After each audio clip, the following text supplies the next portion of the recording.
Hey, it's Wes with Barron Heating and BarronGreenTeam.com, BarronHeating.com. We are looking at a Coleman.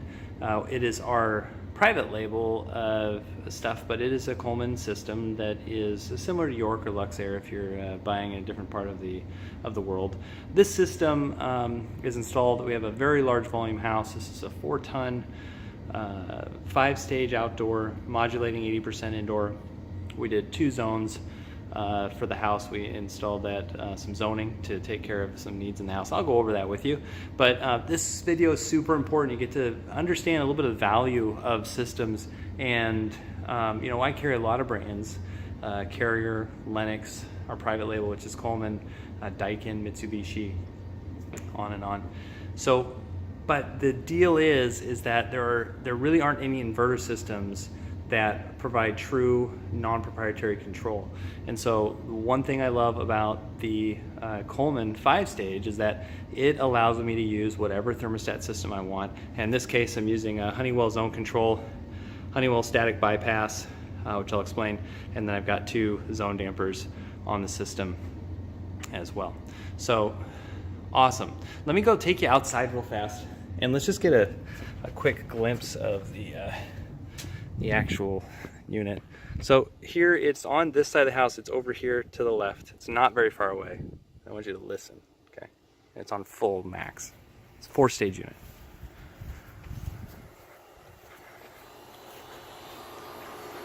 Okay.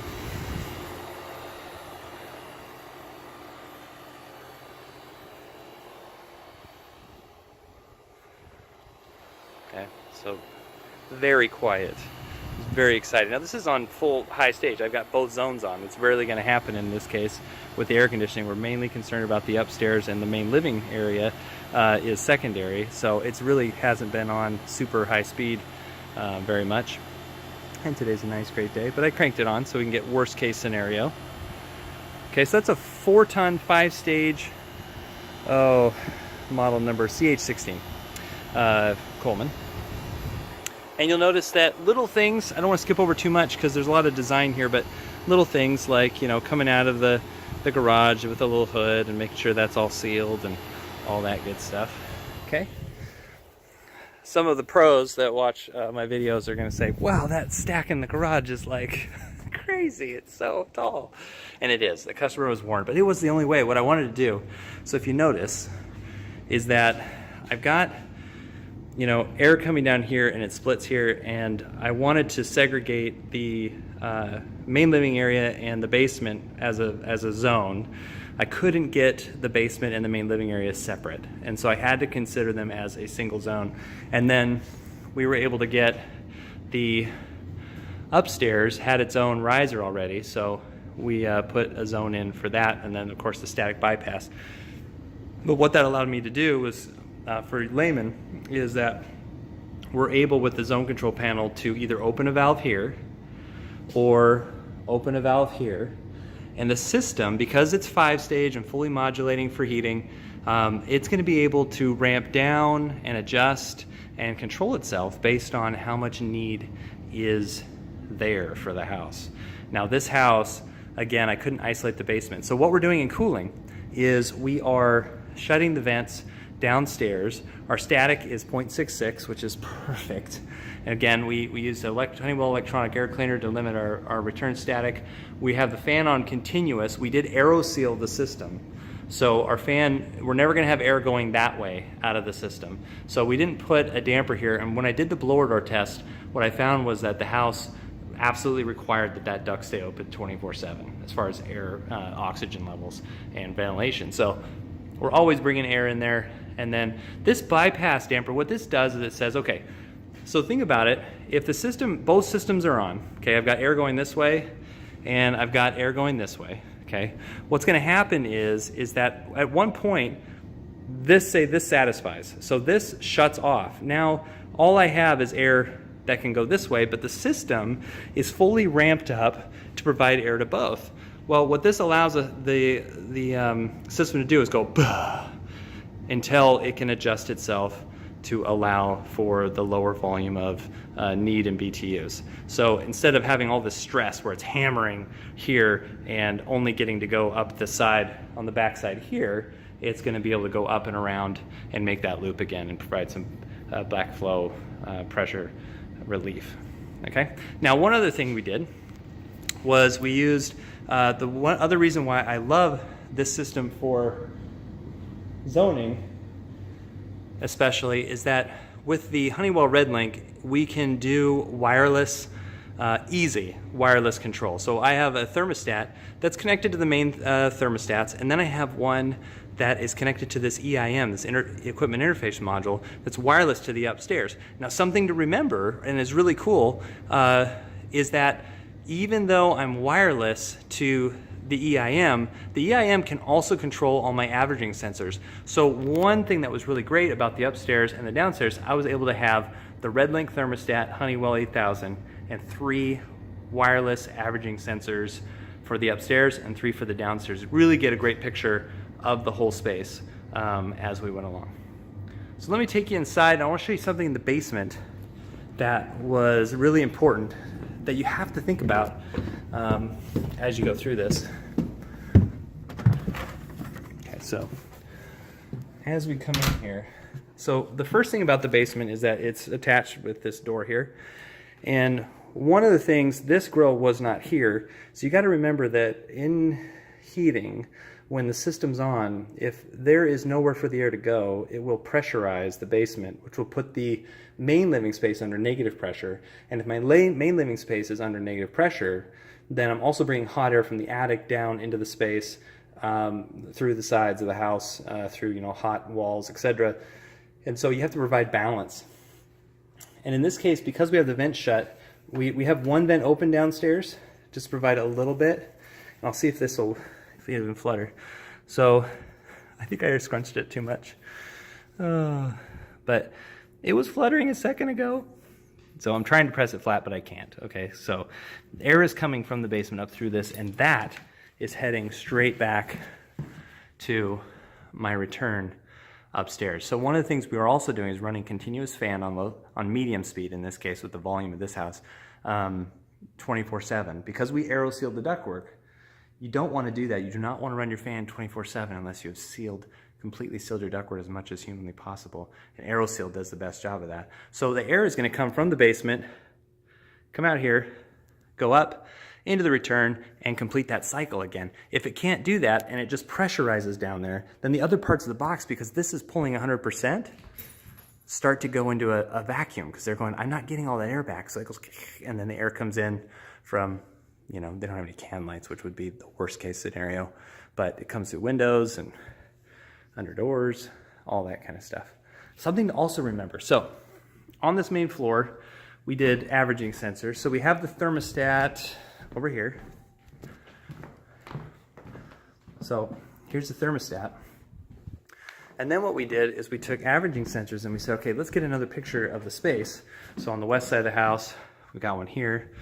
And then I haven't actually looked for the one in the master yet. I'm sure they put it somewhere. There it is. So there. And then we had this other space in here that needed to be accounted for. And so you can see how that's completely segregated. So we put one in here. And then this space being always the coldest and hottest, they're going to get blinds, of course, for the windows. What we were also able to do, and this is a little trick that you need to look out for in your own house, is most houses have this. It depends on the quality of the installation, the original install. Most people are starting to do this now. But there is a valve down in here that allows you to adjust airflow. So this right here is on a little spindle, and so you can push back. You got to be careful, they're really sharp, but you can push back the airflow and start to balance. So what we did is we did that to all these to push air into that kitchen area. It was just in. We're going to see how that goes. And then continuously doing the fan all the time helps a ton. So here is the little brain trick that we had to have. So there's that grill there. Is that if in the summer you are going to shut all the vents in the basement, let's say, or majority of them, right? You have to account for the static pressure of that system, being that it's now smaller for the furnace, etc. And that's why we have a 5-ton furnace and a 4-ton AC, because we're not cooling this space or even trying to. But we had the issue of ventilation. You know, it's a basement, it's danky. So what we also did is we installed Panasonic single room ERV. And what that's able to do is do ERV exchange. So if you don't know what an ERV is, just Google that. It stands for Energy Recovery Ventilator. And so Google that, and it's exchanging fresh air to outside, so we can still provide fresh air for the basement. It still needs it in the winter too, anyways, but in the summer it's gonna be super important, okay? Let's go back up here. And I'll take you, I'm going to take you upstairs again real quick so you can see how this house is laid out. So see how we have this main area, and then we've got up here. So obviously this is an entirely different part of the house from the downstairs. So we have a thermostat in the hallway, but this thermostat is sharing information with the remote sensors, which I haven't found all of them. I know I have one over here. So in a bedroom, it would look like this. Okay, so let's take one more look outside at the AC and see what it's doing.